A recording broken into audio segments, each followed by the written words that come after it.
C'est l'homme le plus misérable du monde. Et rester coincé dans un aéroport pendant 9 mois. Possibilité de se doucher dans les toilettes tous les jours. Dormir dans la salle d'attente. Quand il a faim, il doit trouver des biscuits pour se nourrir. Il s'appelle Jacques. À peine descendu de l'avion, on lui a dit qu'il y avait une émeute dans son pays. Son visa et son passeport ont été invalidés sur place. Il a être retenu dans un aéroport bondé. Le directeur de l'aéroport a essayé de communiquer avec lui. Mais en raison d'une différence de langue, Jacques n'a pas compris. Le préposé a essayé de lui expliquer avec des images vivantes.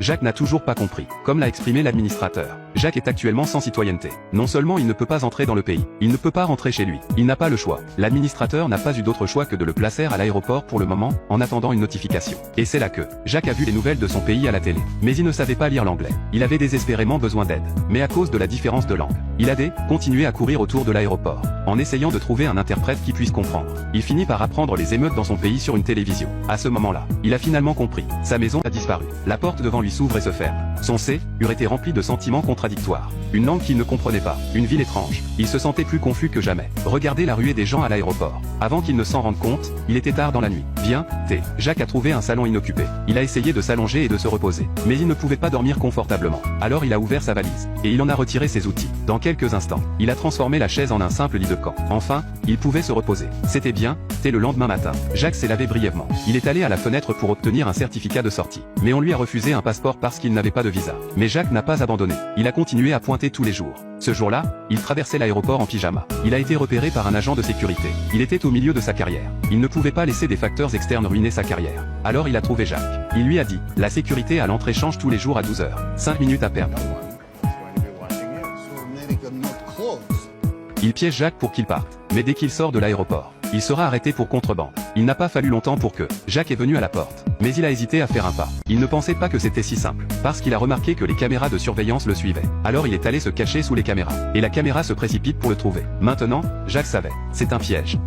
Un homme qui se nourrit de petits biscuits tous les jours. Voir les restes de hamburgers des autres. Il est envieux. Quand une femme passe avec un chariot. Après l'avoir vu rendre le chariot, la machine crache une pièce. Jacques a immédiatement pensé à un moyen de gagner de l'argent. Il s'est donc précipité pour recycler les chariots à bagages en grand nombre. Et je les ai tout renvoyés. Et bien la machine a craché beaucoup de pièces instantanément. Il s'est précipité pour acheter des hamburgers avec l'argent. Mais pour survivre dans un aéroport, il a apprendre la langue pour pouvoir communiquer correctement. Il a apprendre la langue pour communiquer correctement avec tout le monde ici. Alors Jacques a trouvé 2 livres de traduction. Il a commencé à apprendre l'anglais. Il n'a pas fallu longtemps pour qu'il puisse regarder une grande partie des informations à la télévision. Il n'a pas fallu longtemps pour que le concierge a découvert comment il gagnait de l'argent. Ils ont donc trouvé quelqu'un pour prendre sa place. Sans argent, pas de nourriture. Le concierge Lefort est à partir. En désespoir de cause, Jacques est revenu à l'époque des biscuits pour se nourrir. Bien qu'il n'ait pas eu assez à manger. Mais au moins, il n'était pas affamé. Cette nuit-là, Alan, le livreur, s'est approché de lui. Demandé à Jacques de l'aider à courtiser May au comptoir. Et a promis de payer tous les repas de Jacques.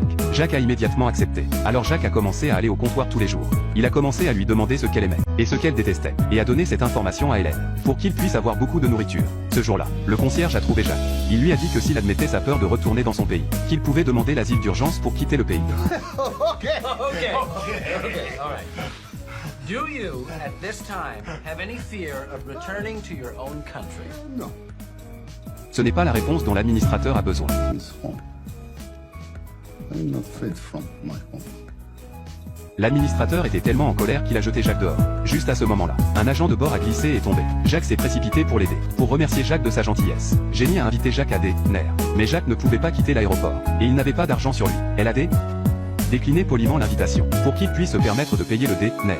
Jacques a commencé à chercher du travail à l'aéroport. Mais il a été refusé, parce que tout le monde savait qu'il était un apatride. Le mur brisé, Jacques a commencé à errer dans l'aéroport. Il a trouvé un mur en cours de rénovation. Étant étudiant en architecture, il n'a pas pu résister à l'envie de donner un coup de main. Et c'est ce qui s'est passé. Après une nuit de travail, un tout nouveau mur est apparu. Et c'est alors que certains des constructeurs sont arrivés sur le site. En voyant comment Jacques s'est débrouillé, ils ont engagé Jacques pour rejoindre leur équipe. Cela a été rapidement découvert par le superintendant. Il a découvert que Jacques était mieux payé que lui. Essayait de se débarrasser de Jacques par tous les moyens. En conséquence, aucun des départements n'a voulu prendre Jacques. Ce jour-là, les supérieurs sont venus inspecter l'aéroport. Mais il s'est passé quelque chose à l'aéroport. Un passager originaire d'Europe de l'Est a vu son ruban de médicaments suspendu. Un passager agité a tenté de se tuer avec un couteau, en raison de la différence de langue. Il ne comprenait pas ce qu'il disait. On a demandé à Jacques, qui avait le même accent, de nous aider. Après quelques communications, Jacques a dit au groupe L'homme avait apporté des médicaments pour le traitement médical de son père. Mais à cause des règlements de l'aéroport, vous avez besoin d'un permis d'acheter des médicaments pour les transporter. Jacques a dit la vérité à l'homme. L'homme s'est immédiatement mis à genoux et a supplié. Parce que si c'était le médicament de son père, à lui sauverait la vie. Mais les règles sont les règles. Le gardien devait les suivre. Et c'est alors que Jacques a immédiatement changé de ton et a dit qu'il avait mal entendu. C'est pour les chèvres. Parce que les médicaments pour animaux n'ont pas à être contre les. L'homme s'est précipité en avant pour remercier Jacques de son aide. L'administrateur était furieux. Jacques a été épinglé à l'imprimante. Et cette scène, le superviseur a vu la scène.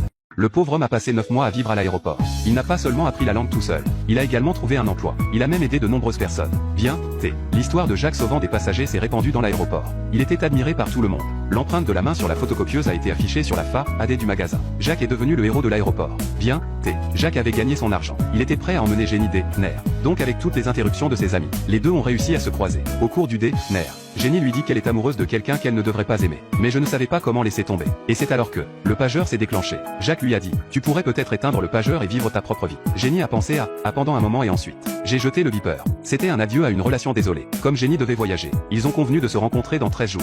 Ce jour-là, Alan a trouvé Jacques pour l'aider à proposer. Donc avec l'aide de Jacques, Amy est venu à l'endroit promis et a dit oui à la proposition d'Airdog. Ils se sont ensuite mariés lors d'une cérémonie romantique à l'aéroport. D'autre part, le jour est arrivé pour le retour de Jenny. Jacques avait préparé un cadeau pour lui. Ce sont les 1000 fontaines que Napoléon a offertes à Joséphine. Ici, il a ouvert le bocal qu'il avait gardé pendant si longtemps et a sorti une photo de 57 des musiciens préférés de son père. Et dans ce bocal, 56 des signatures des musiciens se trouvent dans ce bocal. La raison pour laquelle il est venu à New York, pour aider son père à trouver le dernier musicien, pour avoir sa signature, pour réaliser le dernier souhait de son père. Maybe I think he'd do it for me. Tous les deux s'embrassant l'un l'autre.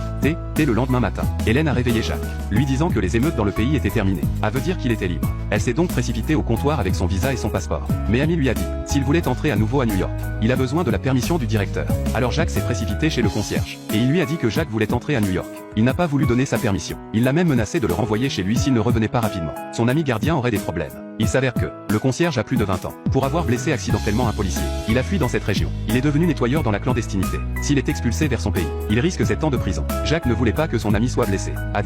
Accepté de retourner dans son pays. Quand ses amis ont entendu la nouvelle, il l'a traité de elle, chez. La sécurité n'en pouvait plus. Je lui ai dit la vérité. Il n'a pas fallu longtemps pour que l'aéroport a déclenché une émeute. Le concierge a été vu avec une serpillière, se précipitant avec détermination vers l'avion qui était sur le point d'accoster.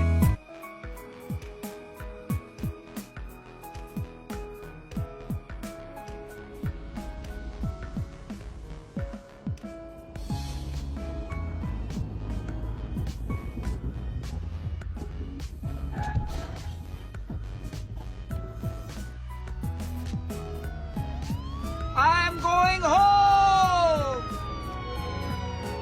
De cette façon, il disait à Jacques de ne pas abandonner. Alors Jacques a décidé de quitter l'aéroport.